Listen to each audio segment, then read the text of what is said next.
recording here. Great. Well, for those who don't know, my name is Amanda Farrell. I have the privilege of working at ConnectLife with an amazing team to help to supply our hospitals with blood as well as to reach out and educate our community. We are thrilled to offer you this webinar today. I'm just going to introduce some of the partners on this webinar who will be speaking so you can see faces before we jump into the slides. So I'll introduce Amanda Habermehl. Mandy, can you just introduce yourself quickly? Hi, I'm Amanda Habermehl. I'm part of the organ department at ConnectLife. I'm the manager of hospital development. Wonderful. And Dr. Kaler, I see you are here. Would you be able to introduce yourself, please? Yes, I'm Dr. Kaler. I'm the program director of transplantation at Erie County Medical Center, and I'm a transplant surgeon. Wonderful. And Dr. Waz? You're muted.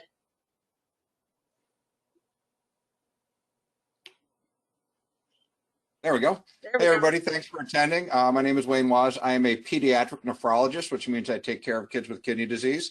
And I'm also the medical director for ConnectLife's organ department and a 1980 graduate of Maryvale High School. If any flyers on the call, welcome. Wonderful. Thank you. And Nicole? Hi, I'm Nicole Knox. I'm the Director of Transplant at ECMC, which basically means I manage the transplant department and their day-to-day activities. Wonderful. Well, I am going to go ahead and bring up our slideshow right now and share my screen.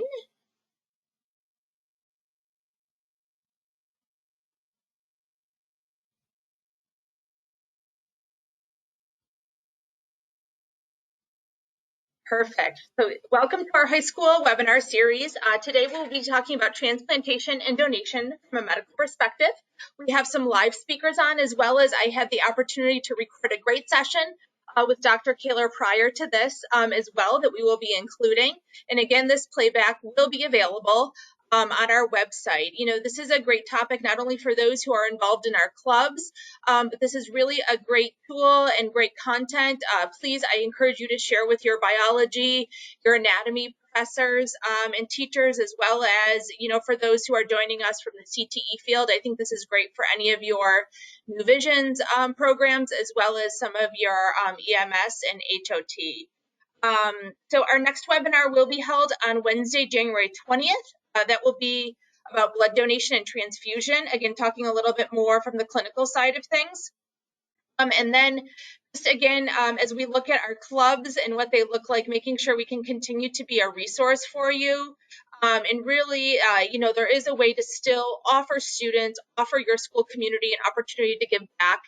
We have had many successful blood drives as well as awareness events with several of our schools already at our donation centers in their communities. So there is still time and we will be reaching out to you all. So with that, I'd like to start with introducing Nicole. Nicole, just let me know when you need me to advance the slides throughout this. If everyone else could remain on mute, that would be great. Fantastic. You can start with the first slide. So I'm here to talk today about living donation and why it's so important for patients that when they need a kidney, why a living donor kidney is the best option for them. Living kidney donation is basically when a healthy adult steps forward to donate one of their two kidneys. You're born with two kidneys and you do have the ability to live a healthy life with just one of them. So with that, when the donor steps forward, they contact our program and they go through an evaluation workup to make sure it's safe for them to live with just one kidney. That evaluation workup involves meeting a lot of different people within our team and going through some testing. But the important part is that the living donor is volunteering to do this. They're unable to accept any gifts or incentive for their kidney. It does have to be from their kind heart that they want to donate that kidney. Once the living donor is approved for donation, after their evaluation by the living donor selection committee, then surgery can be scheduled. Slide.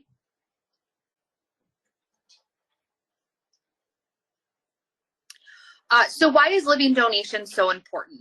A living donor kidney is the best option for someone who needs a kidney transplant. Someone who needs a kidney transplant has end-stage renal disease or chronic kidney disease. Those terms are sometimes used interchangeably, but they as well come through our program and say, you know, and are evaluated for their candidacy to be a recipient.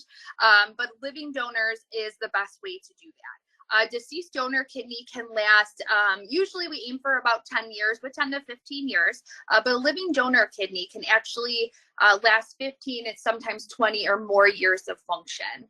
The quality of life for someone on dialysis is very poor. When they're on dialysis, they're going 3 days a week, usually 3 to 4 hours at a time. They have to watch their diet. It's a very prescriptive diet. They have to watch how much fluid they're taking in, and often they feel very tired after dialysis, so they're fatigued for that day. So out of a 7-day week, you're looking at 3 to 4 days of people being really exhausted and having to go for treatments. Recipients that do have living donor kidney transplants often do recover faster and better than the recipients of deceased donor kidneys. So when our recipients come in to be evaluated at our center, we do really push for living donation. And we also try to talk about living donation a lot in the community, so that we can, you know, make sure that we're getting out correct information. Slide. The process to be a living donor is pretty straightforward. You do have to make contact with our donor coordinator at our center. You do have to be 18 years or older if you're related to the recipient. If there is no relation to the recipient, you do have to be 21. To be evaluated, it involves some testing and blood work. We're going to look at a chest x-ray, a CT scan of your abdomen, some urine tests, and an EKG. You must also meet with a bunch of people from our team, because we want to make sure that when you're stepping forward to be a living donor, that you are mentally, emotionally, and physically prepared to go through with that donation. And you also have to be presented to our living donor selection committee and be approved. Just like a recipient would have to be presented to the selection committee to be approved to be listed for a transplant, a living donor does have to be presented and approved in order to proceed forward with that surgery. Slide. So the surgery is a laparoscopic procedure. It takes about 2 to 2.5 hours. You do have a few small incisions around your belly button from the side that they remove the kidney from, either the right or left side, and that's so the laparoscopic instruments can go in. And then you're going to have a small incision at the top of your bikini area, what some people consider like a C-section incision, but it's usually about the width of a dollar bill. Once your kidney is removed, it is taken to the operating room with the recipient. And usually the kidney is only outside of the body for about an hour before it's transplanted into its new home. Slide. So after your surgery, you would spend 1 to 2 nights in the hospital, because as a team, we want to make sure that you are safe to go home and recover. You will also have checkups with the transplants team pretty frequently. We're going to see you about 1 week post-operatively, 6 weeks after surgery, 6 months, 1 year, and 2 years after surgery. Once you're home, recovery takes about a week. You are back to pretty much normal activities within 2 weeks. You can then go back to work usually in about 4 to 6 weeks. Your body really does adjust well to having just 1 kidney. You go on living a completely normal life that you would having 2 kidneys. You can play sports, you can exercise, you can have children. So although it's a pretty low risk procedure, you really are giving such a great gift to somebody that's in need. Slide. So this is me and my kidney recipient. I donated my kidney anonymously last year in October. 6 months later, I was able to meet my recipient. Her name is Donna. And now that I'm out, you know, past 1 year having donated my kidney, it really was a great experience, one that I wish I could do over again, and one that I really enjoy talking about.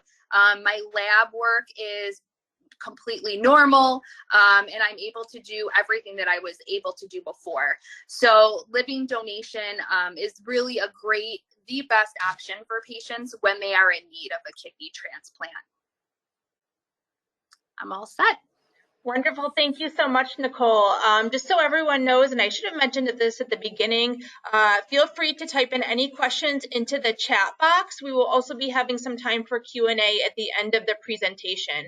So if you do have questions, again, feel free to type them in and I'll moderate those questions at the end of the presentation. So now we will turn it over to Dr. Waz.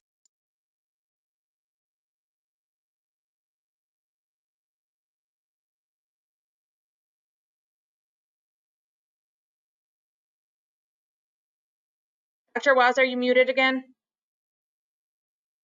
Here I go. I'm going to start this by just saying that, you know, the transplantation has just made a huge difference in the lives of so many people.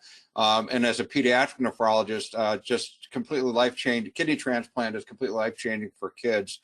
But I wanted to talk, next slide, please, about how you design a transplant system. Because even though there are a lot of questions that need to be answered, these questions are not completely settled. And that's why I love having the opportunity to talk to people who are at the beginning of their intellectual careers, because you get to think about these questions at the same level as everybody who's been thinking about these for the last 40 or 50 years. Because, you know, there are committees and there are systems that these questions are constantly being reevaluated. Are we answering these questions the right way? Next slide, please. So as much as these sound like obvious and simple questions to answer, remember, we're talking about a resource that we will never have enough of. There will never be enough kidneys, hearts, livers, lungs for the people on the transplant list to get them. So you have to make very difficult, very challenging decisions about how you decide who gets these organs and how do you decide how to distribute them. So the questions the types of questions that we need to answer, one is, when are you dead? Obviously, we don't take hearts and lungs and livers from people who are living, with some exceptions for livers and kidneys, but generally donors are people who have passed. Then after you answer that question, then the next question is, when are you a donor? At the time of your death or during the time of your life, when do you decide if you want to be a donor, and when do people decide that you have agreed to be a donor? And then a really, really difficult question to answer, because there are not enough organs to go around. Who gets your organs? How do we decide what is a fair way to distribute these organs? Next slide, please.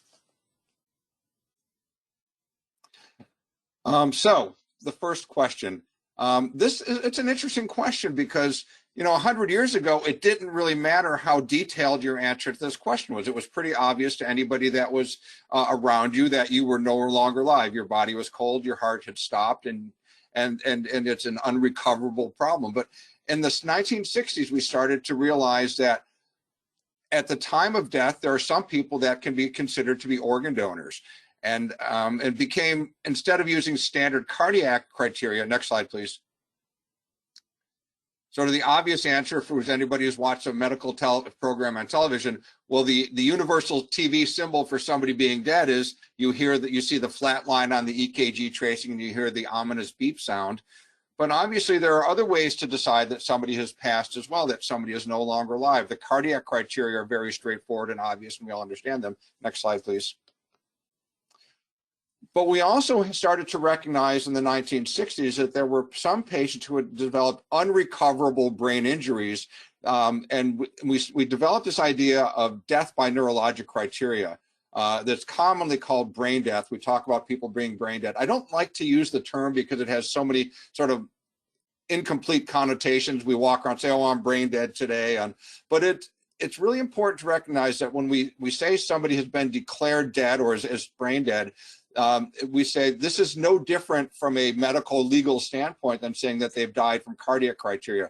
They have met all the neurologic or brain criteria for being declared dead, even though they may still be on a machine that keeps their lungs moving air and keeps their heart beating. So we developed in the 1960s and 70s these criteria to say that somebody is dead using neurologic criteria. And that really opened the door to say that we can then keep these organs healthy enough to transplant into other people. And it was really a very important part of the decision making we made when we started doing transplantation in humans. Next slide, please. So again, I think it was really critical for this, us to be able to transplant organs, is to develop these two different criteria: cardiac death and brain death, or neurologic and cardiac death, or circulatory death.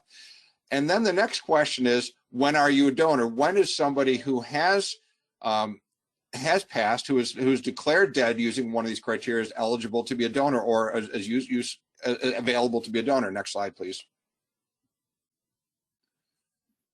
And part of that was this Uniform Anatomical Gift Act, which basically meant that when somebody was alive, they could opt to be on a transplant list, to say that at the time of my death, you can use my organs for transplantation, or that after they have died, if they haven't made their wishes known, we can ask the families, do you want to donate your loved one's organs?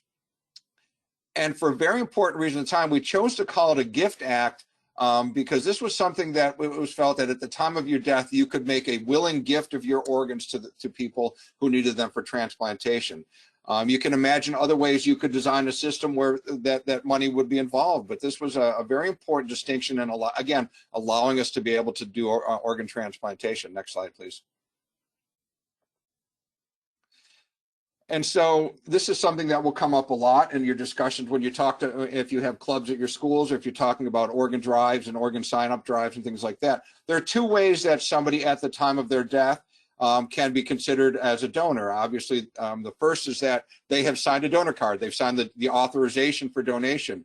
And I think some of the other people on this call are going to talk a little bit more about that. But these are people who either on their driver's license or in the registries have gone to the trouble, to the effort of saying, at the time of my death, I've thought about this and I definitely want to be an organ donor if it's at all possible to recover my organs. The other thing that happens is there are a number of people that haven't thought about it, or chose not to think about it, because nobody likes to think about death. But people do. But if you haven't consented as a donor, if you haven't gone to a registry and given authorization to be a donor, we ask family members. We have our coordinators that are on the scene in the hospitals. We'll meet with the families and discuss, say, look, your loved one has options for donation, and this is what that would look like. So those are the different ways we would get authorization to recover organs for transplantation. Next slide, please.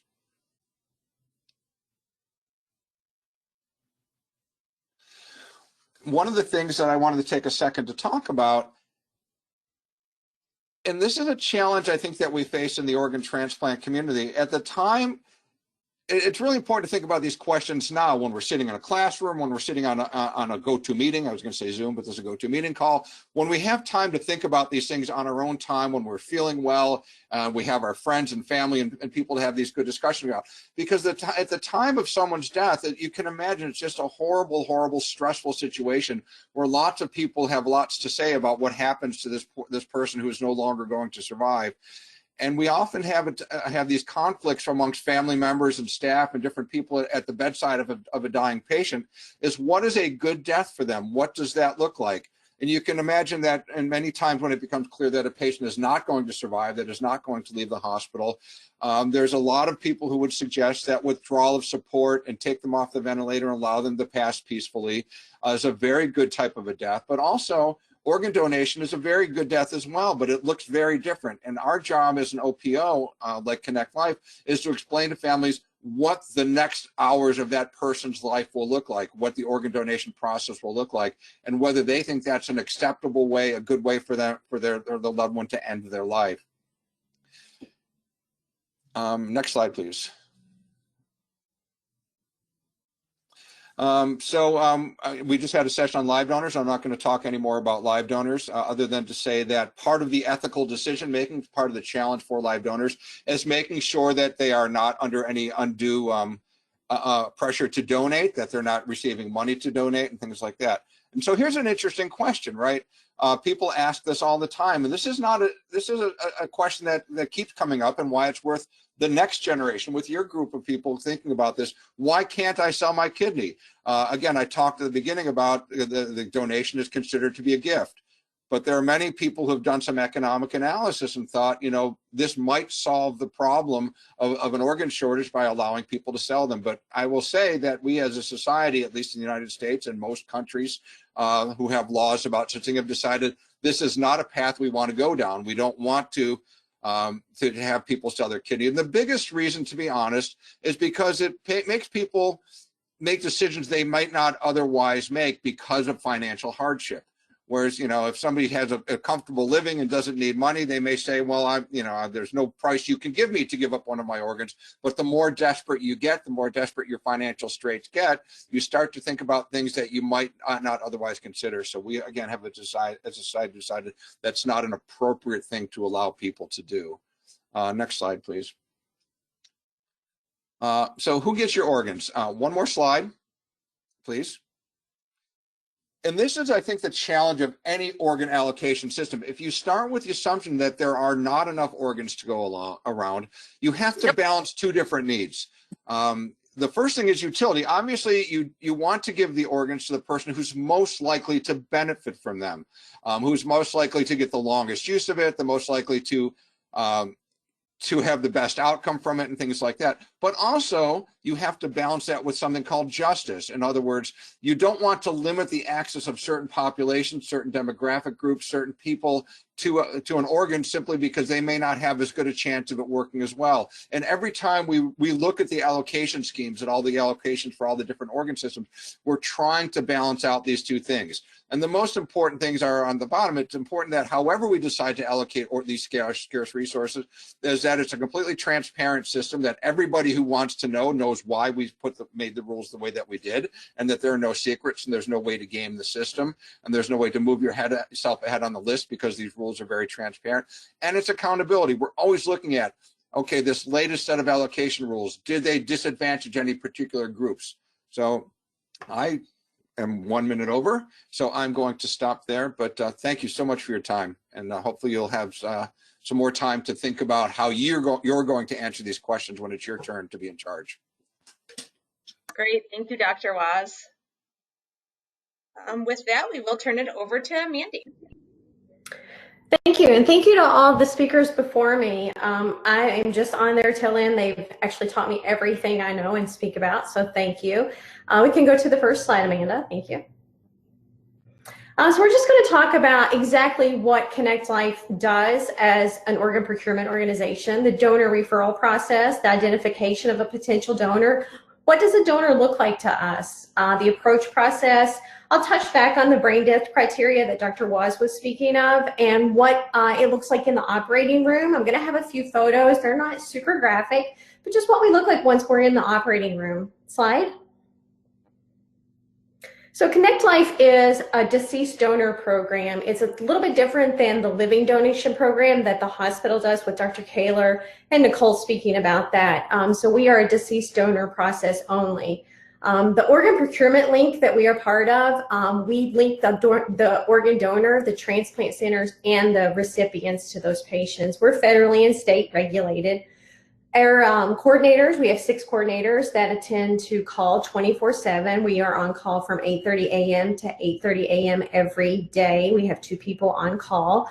Once we have an organ donor, we do not leave that donor's side, so we are there for over 24 hours with certain donations. Our services include the evaluation and recovery of potential organ donors. We provide compassionate care and support to grieving families during the approach process, and obviously we provide professional and community outreach and education. Slide. So what does the referral process look like? The referral process is a referral that comes from a critical care unit at a hospital that we serve. We serve 26 hospitals in our area, with our largest donor hospitals being in the greater Buffalo area. We educate the staff to identify clinical triggers that patients meet to call these referrals in. Notification of a patient meeting clinical trigger allows ConnectLife or any OPO in the country to evaluate the suitability of a potential donor, support the hospital staff through organ donation, and honor the donor's wishes for those who are registered. As Dr. Waz was speaking about, if you're on the donor registry, There's only one way for hospital staff to truly know if a patient's on the registry, and that's to connect with ConnectLife and call that referral in. When that referral is made, we actually look the patient up on the donor registry through the state registry. We can search multiple state registries, and we can let the hospital staff know that that patient's a registered donor, but it's really at ConnectLife's responsibility to evaluate the suitability of a potential donor and approach families for donation. Only ConnectLife or OPO staff can actually approach families for donation, because we only approach 1% of the population that is in a critical care unit. We want to make sure that we're approaching families who truly have donation options and not approach those families who do not have options. We provide support to families, so when we go in, it's just not a simple question of, do you want to donate? I'm here to speak to you about donation. It's more of a support and education process at that point during our approach. We provide donor management in collaboration with the surgeons that we are allocating our organs to their recipients to, and we actually oversee the allocation or placement of organs and coordinate the surgical procurement. Slide. So what does a potential donor look like in a critical care unit? You have to be an intubated patient. An intubated patient is really what we're seeing on the news now when they're talking about ventilators. But this is really for patients who have suffered such a critical injury that they cannot protect their airways and they need to be intubated. These patients could have suffered some type of traumatic injury to their brain that has caused them to be without neuroresponses and potentially have suffered brain death. Some patients do fit into a criteria where they are not brain dead and the family wants to limit treatment and stop all measures to support their life at that point. We do have an opportunity for donation, but for the purposes of this presentation, we're only going to really talk about brain death. Our organ donors are normally patients who have an opened or closed head trauma, a cerebrovascular accident, drug overdoses, but anything that's caused cerebral anoxia or something has caused your brain to be without oxygen and blood flow, and it swells so much that it could potentially go down into that narrow opening of your brainstem. But again, this is only 1% of the patients that's ever going to enter into the hospital that suffer these life-sustaining, life-ending events. Slide. So just touching back on the approach, it is extremely important to kind of understand what it looks like when we go into the hospital to approach. With only 6 coordinators and 2 family service coordinators that's going in, we have specific training that we go through. This is part of the federal law on who can approach families for organ donation and really who can determine suitability. We are something that the federal government calls a designated requester. The training that we go through is very formalized, but we really want to make sure that it's a collaborative approach when we go into the hospital. We huddle with the medical team prior to going in and speaking to the family. We only speak to families after all life-saving measures have been exhausted and the family has been updated. The poor prognosis has been provided to the family, and if brain death testing is going to be started, it is started by a credentialed physician in the hospital, so it's not just everyone that can provide a brain death diagnosis to a family. So after that discussion has been held with the family from the provider or the doctor, then we go in and talk to those families. On average, we only approach about 100 families a year at ConnectLife. We have such a small population who actually meet that criteria. Should the hospital want to be with us when we approach the family, we do welcome that. We are a very transparent program, but we do ask that the hospital defer that opportunity for approaching a family to our staff. Slide. So I know that Dr. Wise spoke about brain death evaluation and testing, but really this is what our team focuses on. And I do want to let the group know that, again, when a patient is admitted to the hospital, the critical care team really wants to ensure that every attempt has been made to save or treat your loved ones, whether or not they're a registered donor or not. The registration really only comes into play when that referral is made. The medical staff at the hospital is completely separate than the transplant team.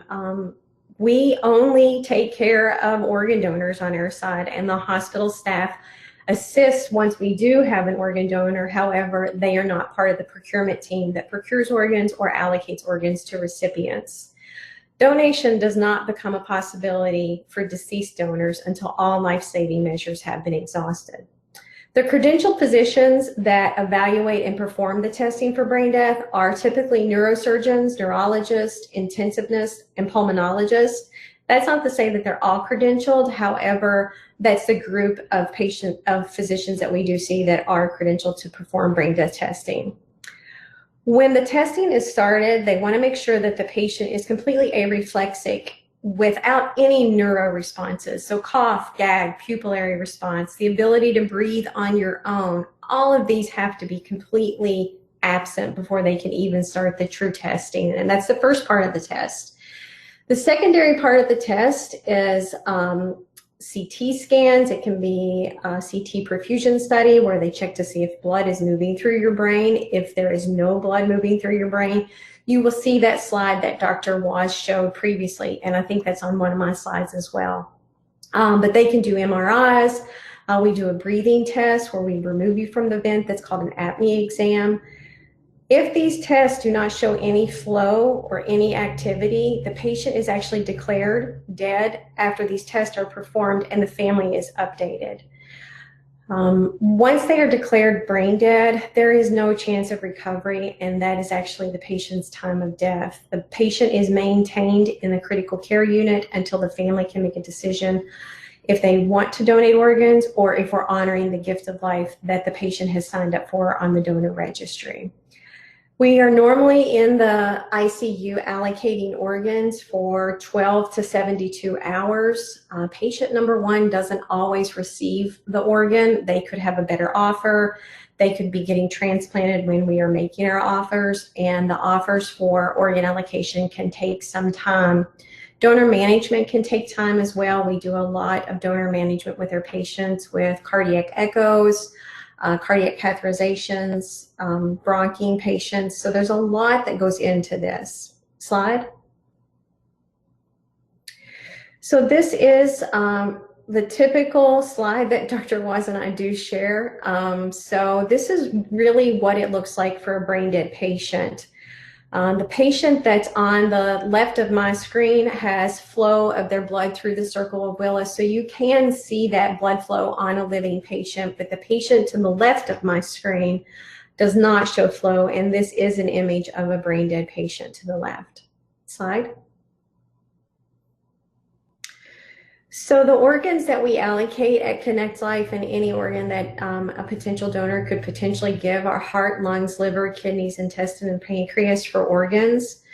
Not all patients can have the opportunity to donate all of their organs, but we do evaluate every patient every time for every potential allocation because we want to make sure that we're maximizing these donors' gifts that they are giving. Slide. So this is what the team looks like in the operating room. You can see Dr. Kaler with us, who is up next. She's not in any of these images, but this is a very familiar room to us. The image below where the heart, where it says Transmedic, that is a fairly new machine. They are in an FDA trial, although I did hear that we are on pause right now for COVID. But that is a new machine that is actually enabling more patients to receive the gift of a heart donation because of the pumping mechanism. The top center picture are kidney pumps that we perfuse our kidneys on, and that's the packaging of kidneys. And the picture over to the right of my screen of that are 2 kidneys that are packaged up in sterile containers that are not going to be pumped. And the image below is something that's called an ex vivo machine. And that's a donor set of lungs where they are going to transport them back.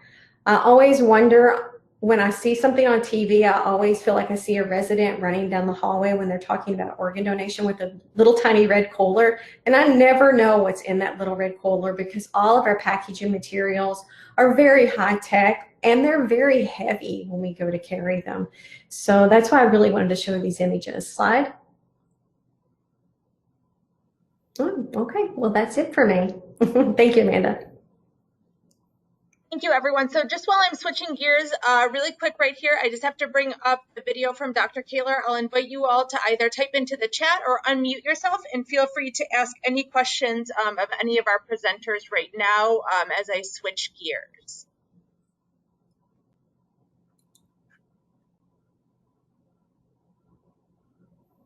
It's hard to believe there's really no question.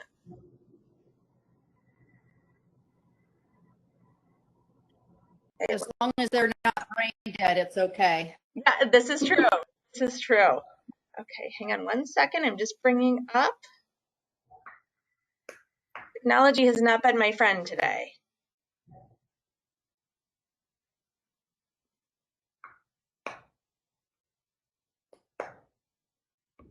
Okay, so I will share my screen again then and make sure I have our media and sound.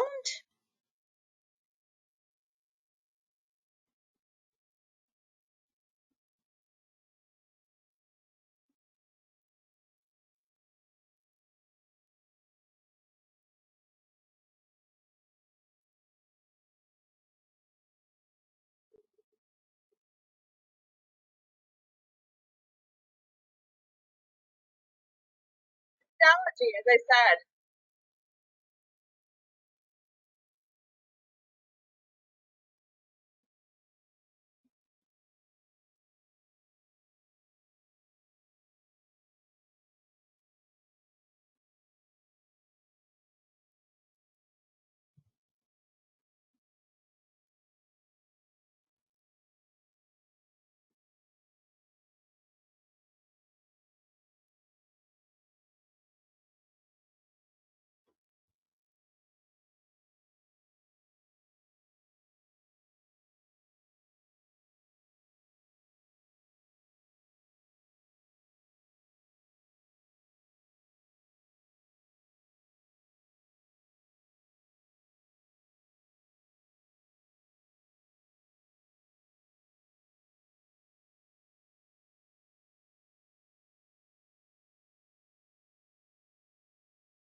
Wonderful. Thank you so much, Dr. Kaler, and all of our presenters. I'm sure many people did not think that they would get to see a kidney removal today when they joined the webinar.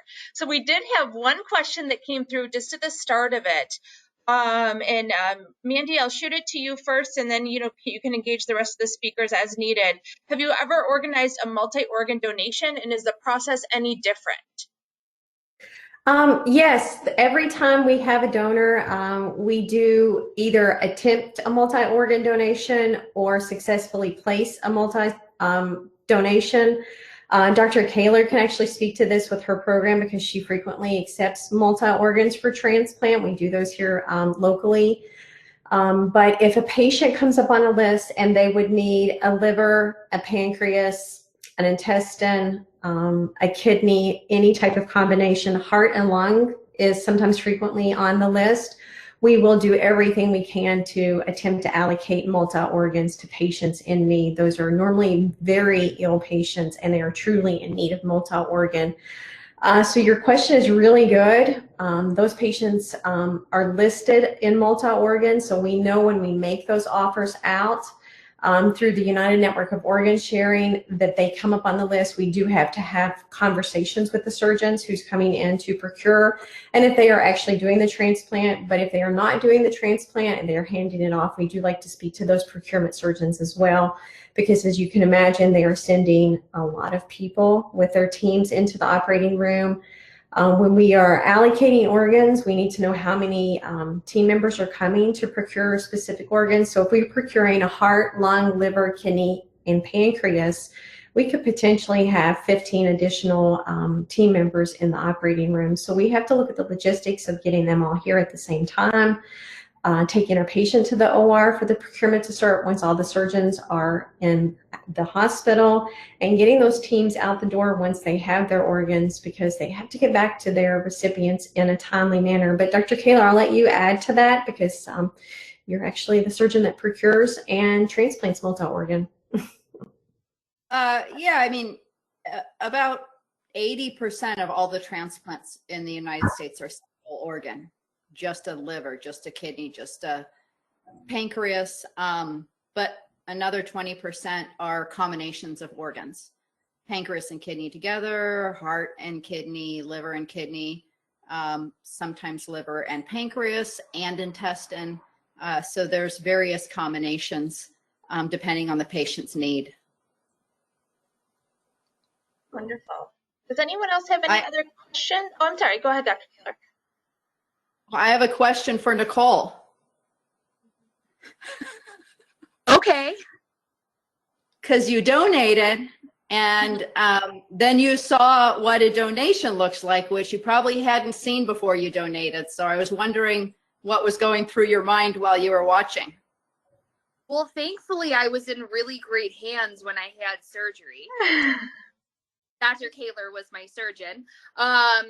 It was interesting, honestly. I'm a history of being a critical care nurse, but you don't usually get to see the inside of the body quite like that.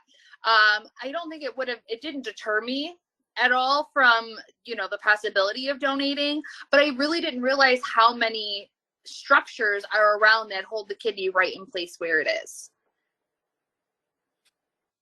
Yeah, it's not sort of a loose organ it's actually well protected in its little spot. Mm-hmm. Any other questions for our panelists today? Again, either in the chat window or feel free to unmute yourself. I have a question for the high schoolers. Did they think that video was too gory? No, I liked it. It was like there was a medical student who she had finished her first year and she wanted to watch one of these operations. And whenever medical students want to watch them, I always say, watch a donor operation because it's on a monitor. So it's easy to see. It's not in a deep hole where you're just standing there and you can't see. And she kept asking so many questions during the operation and kept saying, I don't understand what's happening. So I was afraid that that might happen here. But I hope that it went kind of fast. I hope that it was somewhat straightforward. Because this is our job, so we see this all the time, and you just don't know how something like this looks to somebody who's exposed for the first time. Well, in the interest of time, I want to thank all of you for your participation. Many thanks to our panelists who helped provide such great content today, and you all got to have such a sneak peek literally into the inside. This content will be available on our website, and again, our next session is January 20th, where we will focus on blood transfusion and that process. So thank you all, happy holidays, and have a wonderful rest of the week.